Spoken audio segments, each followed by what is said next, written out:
Urban FM 104.5. Urban FM 104.5. Vous êtes sur les 104.5 Urban FM, la station urbaine. On est avec Mosler. Bonjour Mosler. Bonjour Dafresh, bonjour René Ruth, Elvis, bonjour tout le monde. Bonjour. On parle de quoi ce matin? Actualité politique? Oui, on parle de politique pour revenir, du moins pour parler de l'actualité qui est de plus en plus, on va dire, assez engagée. On a des états-majors, comme je le dis souvent, qui sont de plus en plus en branle. Et d'ailleurs, tout le monde se souvient qu'on a certaines personnalités qui se sont déjà déclarées à la candidature pour l'élection présidentielle, en l'occurrence Pierre-Claver Manga Moussavou. Il s'est déclaré? Oui. Ah oui, tu avais déjà dit ça voilà, ici. J'avais déjà parlé de ça ici. Il est candidat à la présidentielle. C'est pas pour la première fois. Non, c'est pas pour la première fois, je crois que c'est la 5e ou 6e fois. Depuis 1993, il a toujours eu à se présenter aux élections présidentielles, histoire pour lui également de ventiler. La 6e fois. C'est histoire pour lui de ventiler ce qu'il a comme vision politique pour le Gabon, ce qu'il entend vendre aux populations gabonaises. Et d'ailleurs, c'est ce qui fait aujourd'hui qu'il a initié un certain nombre de démarches pour pouvoir rester au-devant de l'actualité, mais surtout attirer l'attention des populations gabonaises. La dernière sortie en date La dernière sortie en date, c'est celle qu'il a organisée. Tu as les pertes de mémoire? Non, même pas. Tu avais une réaction physique qui m'interpellait. Mais elle date du 11 avril 2022, au cours de laquelle il a réuni la presse autour de lui pour pouvoir leur livrer un certain nombre de vues sur l'actualité nationale. Et il est grandement revenu sur la dernière sortie de la Cour constitutionnelle. Vous savez qu'en février, la Cour constitutionnelle avait engagé sa rentrée solennelle. Et au cours de cette rentrée solennelle, la présidente de la Cour constitutionnelle, Marie-Madeleine Borancho, avait invité les partis politiques non seulement à former leurs militants, mais également à se retrouver pour créer, on va dire, pour mettre en place, dans le cadre d'une concertation, des gages de bonne foi par rapport à la participation aux élections qui vont à venir.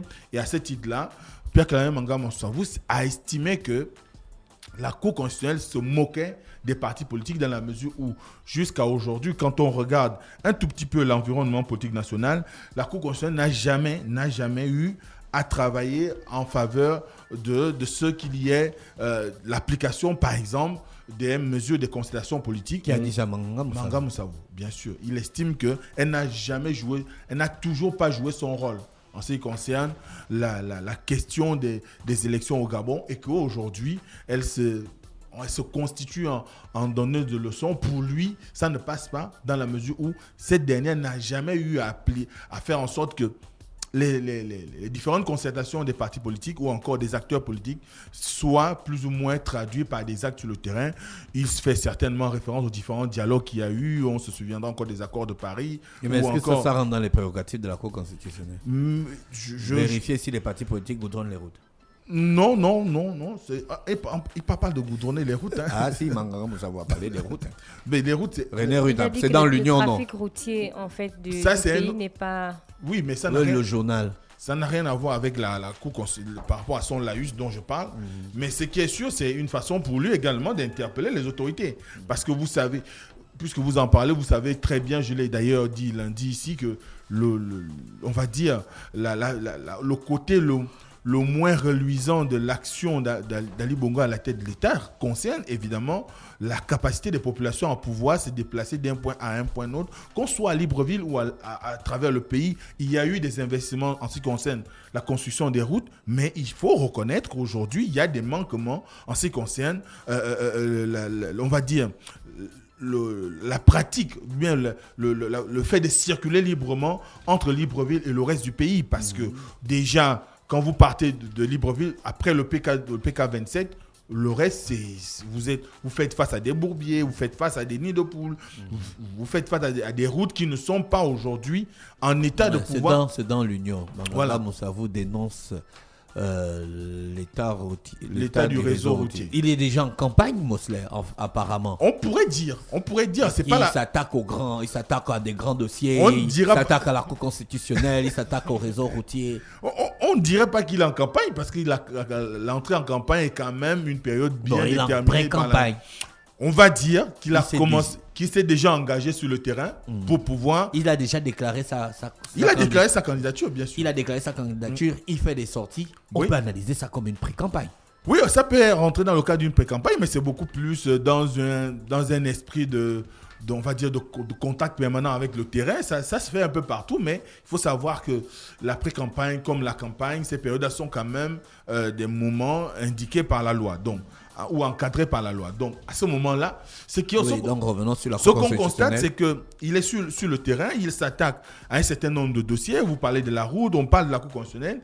Vous savez que la Cour constitutionnelle, c'est un organe essentiel dans le fonctionnement des institutions dans notre pays. Et à ce titre-là, parler de la Cour constitutionnelle revient quand même, et puis remettre en cause quand même le discours de la Cour constitutionnelle, ça a quand même tendance à pouvoir prouver que vous voulez manifester votre ambition d'être celui-là qui est en mesure de dire un certain nombre de choses dont le commun des Gabonais a besoin de savoir. Est-ce que la Cour constitutionnelle est là pour être en faveur de X ou Y? Non. La Cour constitutionnelle est là pour la loi. Oui. Mais qu'est-ce qu'il reproche à la Cour alors? Ce qu'il reproche à la Cour, c'est que... Si la loi n'est pas en faveur des partis de l'opposition, elle doit quand même se pencher vers ça. Non, c'est pas qu'elle devrait se pencher. Je pense, j'essaie d'analyser son discours. C'est de dire que la Cour constitutionnelle a indiqué, ou du moins a recommandé ou a fait un appel aux partis politiques, parce que vous savez que ce dont il avait été question lors du discours solennel de Marie-Madeleine Mouacho, c'était de faire en sorte que les partis politiques comprennent que ce n'est pas à la veille des élections qu'on prépare ces militants, ce n'est pas à la veille des élections qu'on passe aux différentes, on va dire, étapes administratives qui permettent d'organiser les élections, mais c'est avant. Et cet avant-là sous-entend que les partis politiques, avant 2023, sinon avant août 2023, qui est le mois d'organisation des élections, de façon, on va dire, de ce qu'on sait. Mais ce qui est sûr, c'est que pour lui, pour la Cour constitutionnelle, l'ambition était de dire aux acteurs politiques, on a toujours eu dans ce pays des élections qui sont organisées, mais parfois ça se passe mal parce qu'on ne prépare pas suffisamment les militants, on ne se prépare pas suffisamment pour organiser les élections, et puis on se retrouve comme surpris à organiser une élection, et ça, on voit ce que ça donne après. Il y a des échauffourées, il y a des émeutes, il y a de la casse, et cela nous donne souvent l'impression que les acteurs politiques ne maîtrisent pas la question de l'organisation des élections, mais également n'arrivent pas à réellement former leurs militants à la question des élections. Donc à ce moment-là, elle avait, à titre indicatif, appelé ces derniers à pouvoir travailler à faire en sorte que leurs militants soient suffisamment préparés pour les scrutins à venir. Parce qu'il faut savoir que ce sont les partis politiques, par exemple, qui choisissent les scrutateurs.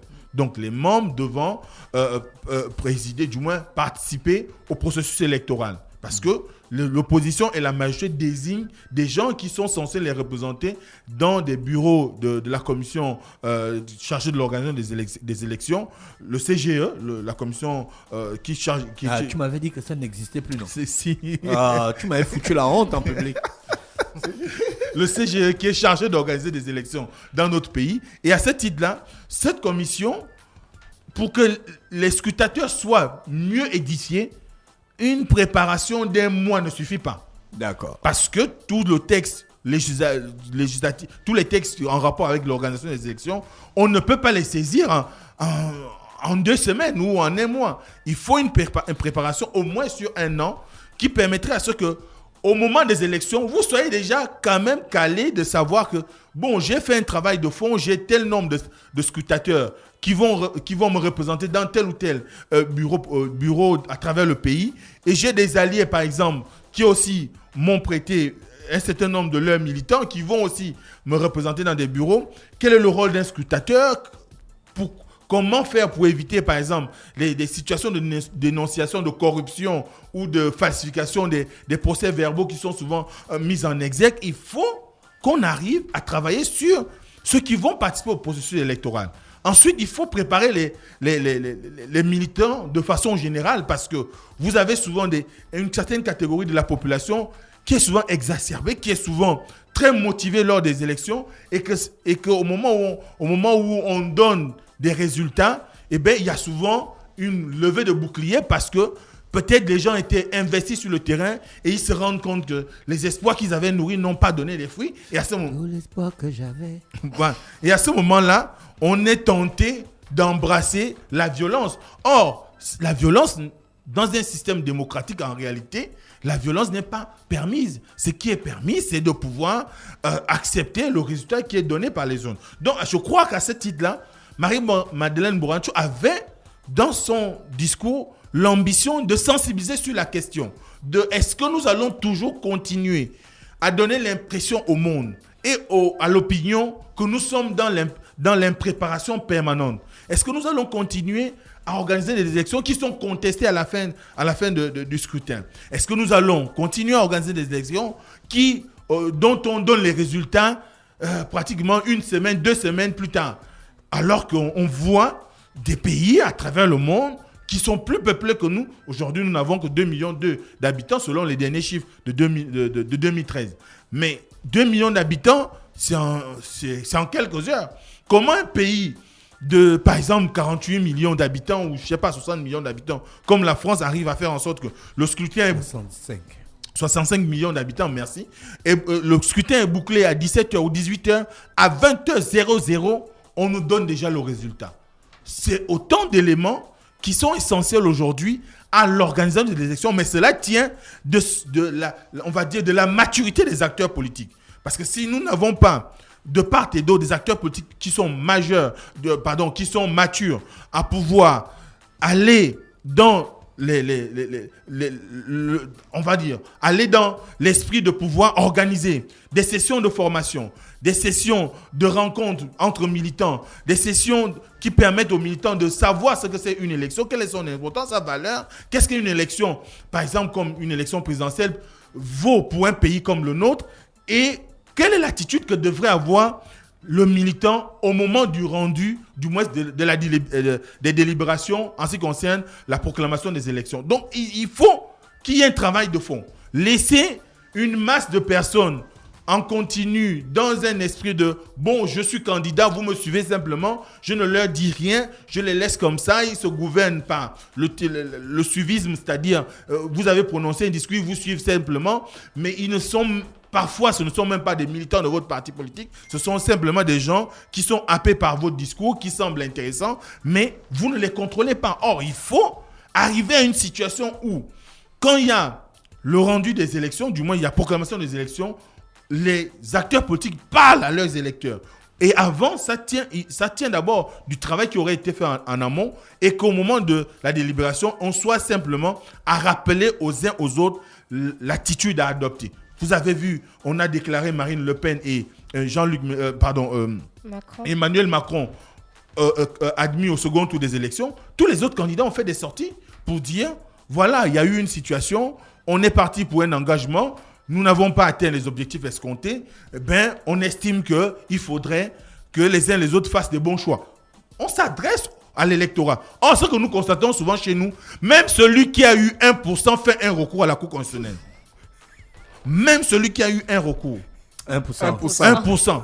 Même si celui qui a eu 1%, fait un recours à la Cour constitutionnelle, cela est quand même, ça dénote de l'immaturité d'un certain nombre d'acteurs politiques. Donc, quand Manga Moussa vous fait la sortie, on comprend que c'est de l'ordre du politique, c'est de l'ordre du débat démocratique, c'est de l'ordre de pouvoir animer un tout petit peu l'environnement politique actuel qui semble un peu endormi. Mais il y a que derrière, c'est vrai, la Cour constitutionnelle n'a toujours pas eu à donner l'impression qu'elle se préoccupait de l'ensemble des demandes qui lui sont formulées de la part des acteurs politiques. Mais il n'empêche qu'il est nécessaire aujourd'hui que les acteurs politiques travaillent à former leurs militants, travaillent à permettre à ce que les militants soient des gens conscients de leur rôle au sein de la société, parce qu'après tout, nous sommes tous citoyens d'un même pays. Et en tant que citoyens, nous avons aussi bien des droits que des devoirs. Et à ce titre-là, l'engagement politique ne vous dédouane pas de votre responsabilité en tant que citoyen. Donc à ce titre-là, les acteurs politiques ont le devoir de former leur électorat ou bien encore leur base militante pour permettre à ce que les élections se passent de façon fluide. Mais quand même, ils dénoncent quand même le fait que la Cour constitutionnelle ne travaille pas suffisamment pour permettre à ce que les actes décidés par les acteurs politiques soient respectés. Il en veut pour preuve un certain nombre de rencontres, de concertations qui sont menées au sein du Conseil national de la démocratie ne sont pas suivies d'une recommandation d'application par la Cour constitutionnelle. Parce que vous savez que le Conseil national de la démocratie, c'est l'instance de discussion ou de concertation des acteurs politiques. Donc, c'est contesté par certains partis politiques. Oui, certains, mais...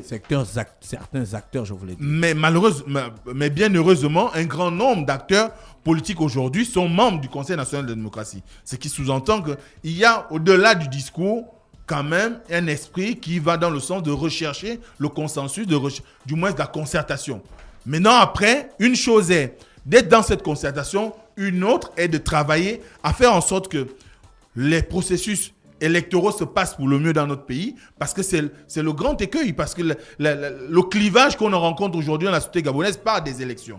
À chaque fois qu'il y a une opposition intense dans notre pays et que l'environnement sociopolitique est tendu, ça part toujours des élections. Parce que soit il y a eu des couacs au moment de l'organisation des élections, ou simplement parce qu'il y a une certaine immaturité au sein de la classe politique qui fait qu'on ne travaille pas suffisamment à éduquer les populations, on ne travaille pas suffisamment à préparer le citoyen qui est acteur politique à pouvoir accepter le rendu des élections. Donc à ce moment-là, c'est vrai, Manga Moussavou a mis en exergue cette incapacité de la Cour constitutionnelle à être peut-être favorable à l'opposition ou encore à tout ce qui est pris comme acte à l'issue des concertations des acteurs politiques. Ensuite, il y a eu... Oui, tu voulais dire quelque chose? Non, je voulais dire merci, Moslem. Non, c'était pas encore fini.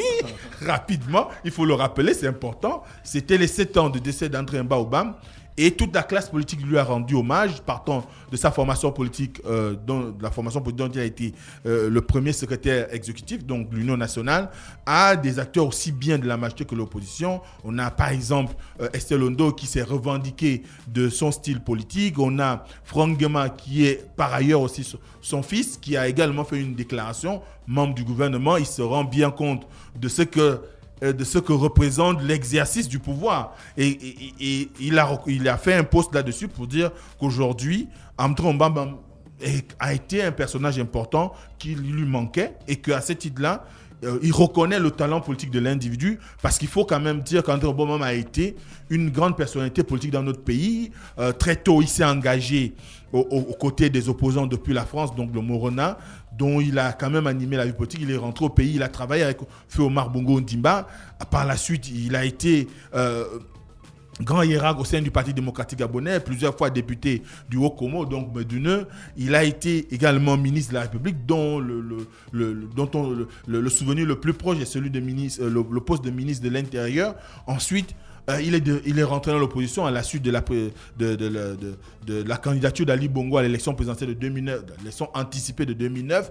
Ils se sont affrontés, d'aucuns et lui-même revendiquait sa victoire pour l'élection présidentielle de 2009 jusqu'à sa mort. Donc, on a célébré la 7e année de son décès hier, donc, parce qu'il est mort le 12 avril 2015.